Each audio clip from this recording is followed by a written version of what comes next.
इस bell icon को ignore मत कीजिए, इसे दबाएं और द सड़कनामा की सारी नोटिफिकेशन पाएं।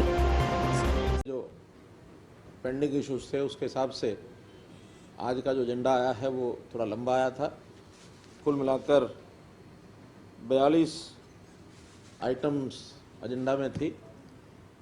काफ़ी कुछ तो रूटीन की, कुछ लोगों के पोस्ट फैक्टो अप्रूवल होते हैं, नौकरियों के होते हैं, कुछ रिपोर्ट्स होती हैं, वो भी थी। लेकिन महत्वपूर्ण एजेंडे भी कोई 10-12 एजेंडा बड़े महत्वपूर्ण थे। उसमें से क्रम से मैं बता रहा हूँ।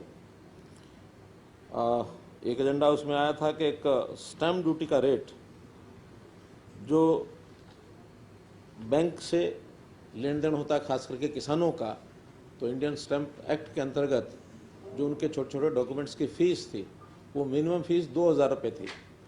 लेकिन जब ये लगा कि या तो किसी गलती से हुआ है वो, या कोई और सोच रही होगी उस समय, लेकिन 2000 ज़्यादा था, पहले कभी बहुत कम होती थी, तो अब उसको वापस 2000 से कम करके 100 रुपया कर दिया है। तो ये स्टैम्प एक्ट के अंतर्गत ये जो ड्यूटी है 2000 के बजाय 100 रुपये कर दी है। नहीं, वो 100 ही रुपये फिक्स है, 2 रुपये फिक्स थी, अब फिक्स 100 रुपया कर दी है। झाड़ली जो पावर हाउस है, वहाँ जिन लोगों की भूमि अधिग्रहण हुई थी, जो विस्थापित हुए थे, उनमें 212 लोगों को, विस्थापितों को नौकरी दे दी गई थी उनको कंपनसेट करने के लिए। लेकिन कुछ लोग और बाकी बचे हुए थे, उसके बाद लगातार एप्लीकेशंस आती रही। तो अब उसमें एक लास्ट समय एक मौका दिया था सब लोगों को, तो जो अप्लाई किया लोगों ने, उसमें से 15 लोग एलिजिबल और निकले, उनको भी नौकरी के लिए एक अवसर दे करके, और अब वहाँ के जितने भी केसेस हैं वो सबको नौकरी दे दी गई है। इसके बाद अब कोई केस बचेगा नहीं। झाड़ली अभी कोविड में बहुत से वाहन चालकों ने कुछ डिसिप्लिन को तोड़ा, छोटे बड़े हर प्रकार के चालान किए गए, स्कूटर्स के, मोटरसाइकिल के, कारों के, बड़े वाहनों के। बड़ी संख्या में पुलिस के द्वारा भी चालान हुए, ट्रांसपोर्ट अथॉरिटी के द्वारा भी हुए। तो ट्रांसपोर्ट अथॉरिटी के द्वारा चालान किए गए उसमें लगभग 7,000 ऐसे वाहन। इनको वैसे तो जुर्माने बहुत ज़्यादा बनते हैं, जो प्रेस्क्राइब्ड रेट्स हैं, लेकिन उसमें रेट्स कम कर दिए गए हैं।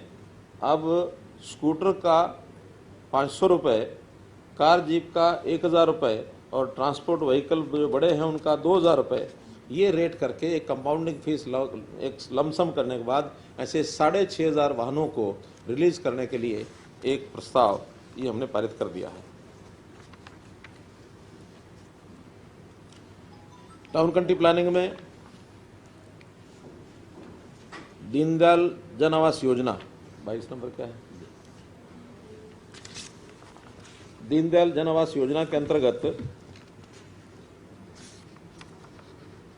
जो अभी तक गुरुग्राम में पॉलिसी लागू नहीं थी, अब इसको गुरुग्राम में भी लागू कर दिया गया है, क्योंकि इसमें छोटे प्लॉट्स दिए जाते हैं।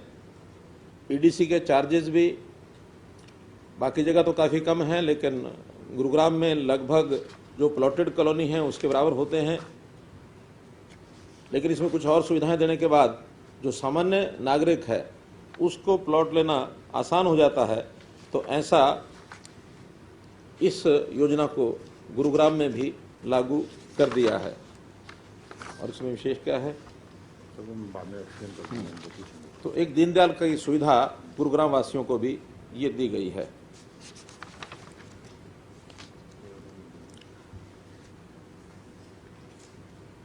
पिछले दिनों कालका कारपोरेशन,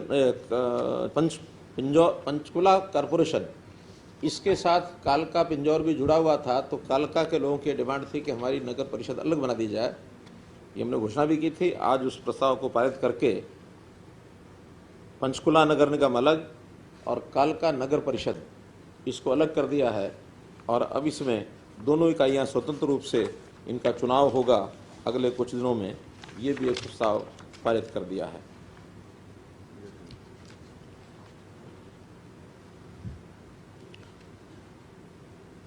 नगर निकायों में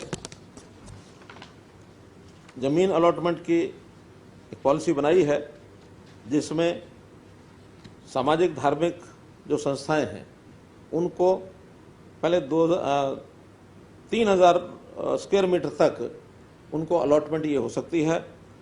पहले 2,000 स्क्वायर मीटर वो कलेक्ट्रेट का 50% और 2001 से 3,000 स्क्वायर मीटर तक ये कलेक्ट्रेट का 100% इस रेट के ऊपर ज़मीन अलॉट करने के लिए और हमने एक पॉलिसी बनाई है। इसी प्रकार नंदीशाला और गौशाला, इसके लिए भी 5 एकड़ तक अगर कहीं ज़मीन खाली है और उनको अलॉट करानी है तो उसको भी 50% कलेक्ट्रेट का इस नाते से और रेट तय कर दिया गया है जो हमने उनको दिया है।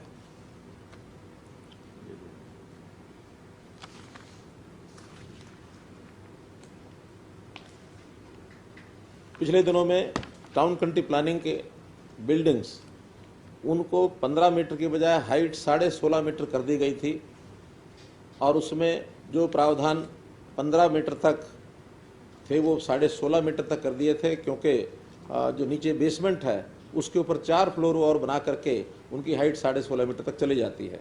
लेकिन इसके नियमों में अर्बन लोकल बॉडीज़ का अभी छूट नहीं दी गई थी, तो आज अर्बन लोकल बॉडीज़ ने भी उसी प्रकार जो अपना बिल्डिंग प्लान है, बिल्डिंग कोड है, उसमें वो सारी छूट 15 मीटर वाली जो मिलती है वो सब 16.5 मीटर कर दी है। 1.5 मीटर उन्होंने भी उसको आगे बढ़ा दिया है।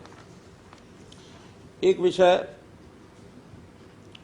हम लोगों ने पिछले सालों में सुना ही होगा कि बंदाबीर बैरागी, उनकी राजधानी सढौरा क्षेत्र में लोहगढ़ स्थान के ऊपर ऐसी कई सौ वर्ष पहले जब वो राज करते थे और पहले सिख राजा इस नाते से उनकी मान्यता है, तो उनकी राजधानी लोहगढ़ में थी। लोहगढ़ क्षेत्र कुछ हरियाणा में है, कुछ हिमाचल में पड़ता है, बाउंड्री के ऊपर ही है। वहाँ पर एक भव्य स्मारक बनाया जाए उनकी यादगार में। वहाँ एक अच्छा गुरुद्वारा बना हुआ है, कुछ और सामाजिक संस्थाएं भी वहाँ पहुँची हैं, कुछ ना कुछ सामाजिक काम करने के नाते से, उस एरिया की डेवलपमेंट के नाते, और वहाँ कोई एक अच्छा स्मारक बने, इसका एक लोहगढ़ स्मारक, लोहगढ़ फाउंडेशन ट्रस्ट, इसका गठन किया गया है। और उसमें कुछ सरकारी अधिकारी भी होंगे, कुछ नॉन ऑफिशियल भी होंगे, तो मुझे ही उसका चेयरमैन बनाया गया है। तो इस नाते से उसका गठन, उस ट्रस्ट का एक प्रकार से गठन की आज स्वीकृति ये दे दी है।